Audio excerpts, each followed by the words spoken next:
In the past few weeks, Ethic Entertainment have been running the streets and running the charts of the Kenyan music industry with their new hit single Ukitaka. The song is everywhere, it's trending, it's almost getting to 1 million views, though it's been only out for less than a month. It's doing very well.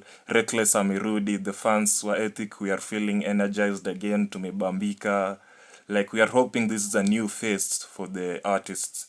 But I have a question. Do you think Ethic Entertainment can survive in the new Arbantone era? Welcome back to the channel. This is Music Mojo Jojo. Subscribe if you're new. Now let's go back to Ethic Entertainment. Sai vile wako na hit. Do you think they'll be able to maintain their momentum? Ama itakuwa just another case where artists make a comeback and then they go silent again for another 2-3 years alafu wa make comeback ingine in future? Wewe unafikiriaje? Hebu tell me what you think in the comments. By the way, I have a point I'd like to address. Nimesikia wase wengi wakiwa na hii misconception that Ethic have been silent.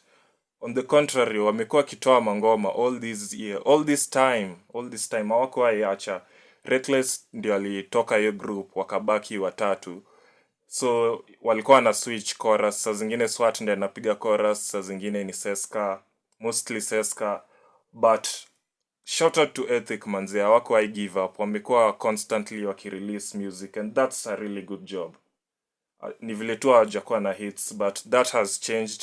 Reckless amerudi, tumepata hit, and now we are getting the feeling of old Ethic again. Tunakuwa na hiyo nostalgia ya 2018 and it's a nice feeling to have in general. Na inatuleta kwa swali ya leo. Do you think Ethic Entertainment can survive in the new Arbantone era?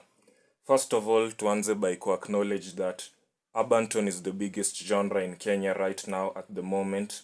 Arbantone is king. Gengetone kuna venye ilikufa, but it's starting to make a comeback and that's what we want. Most of us si mafans wa Gengetone wenye tulikuwa tunaipenda. But do you think Ethic watakuwa able to survive? There's a lot of differences between Gengetone and Arbantone. There's a lot of similarities too, but differences ni bigi sana. Vitu zimechange, the field has changed, the game has changed. Ethic walikuwa time game ilikuwa rugby, but now game is American football, if you understand that metaphor. There are a lot of similarities between the two, but there are also a lot of differences. Like for example, Arbantone is simple-minded. It was meant for TikTok. Yeah, short videos, mainly sounds. So ma artists wakitengeneza ngoma za Arbantone wanafikiria which part of the song is going to be a TikTok sound, gani itahit itumiwe TikTok. But in Gengetone back then, TikTok wasn't that big. They were making songs for the club. Wakichora ngoma wanafikiria gani ndio ikisikizwa club, it will go hard.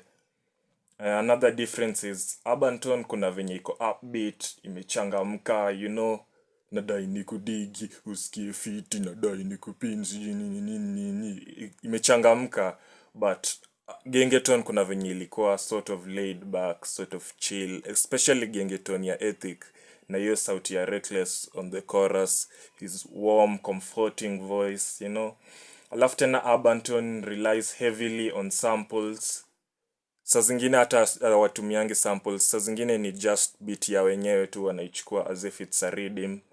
Which, I agree, Ethic have been guilty of this before. Walitumia beat ya Konyo and it got their hit song Figure taken down from YouTube. Yeah, kwanza venye umejibeba nga miudai miupenda na penda.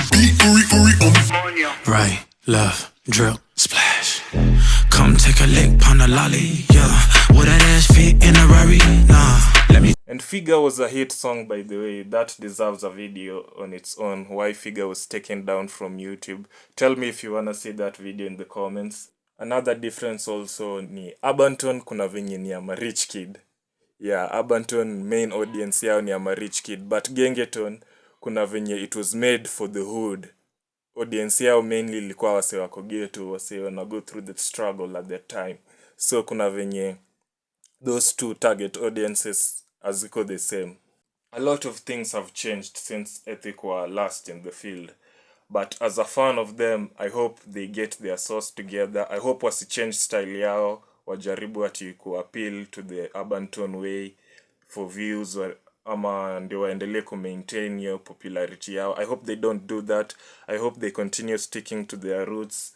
Like, yeah, I know sometimes diversity is good, and believe me, I'm always pushing for diversity. If you saw the Toxic Lyrically video, you know what I mean. Then there's Zilla, which is like every day yenye ukiamka unapata there's a new meme about Zilla, watu wanamchongoa vile ajui kurap, sijui wanaambia Ethic, can't you just drop this guy for our sake, the fans? But mi naona, come on manze, Zilla ako entertaining. Okay, si mkali in the traditional sense, but ukisikiza ngoma yake hawezi boeka. Verse za Zilla ziko always entertaining. Kuna kitu atasema tu yenye itakubamba. Me personally, I don't know about the rest of you, but mi naona Zilla ako sawa na wabaki tu hivyo wanne vile walikuwa. But if Ethic, however, do choose to transition to Arbantone, I hope they do it in an organic way. Like, for example, vile Lil Minor was able to successfully transition from Gengetone to being basically the face of Arbantone. I hope Ethic can do that in an organic manner, in a manner that doesn't feel fake. I hope waendelee kusikizwa manze, na I hope hii hit, it's not just one. Kuna zingine zinakam, hopefully. As a fan of Ethic, I would love to say that. But all in all, naelewa ni ngumu for the two genres to coexist because it's like they cancel out each other. Hii inataka hii inataka hii ingine. But the field is large manze. Tunaweza cheza si wote grao na si wote tubambike manze.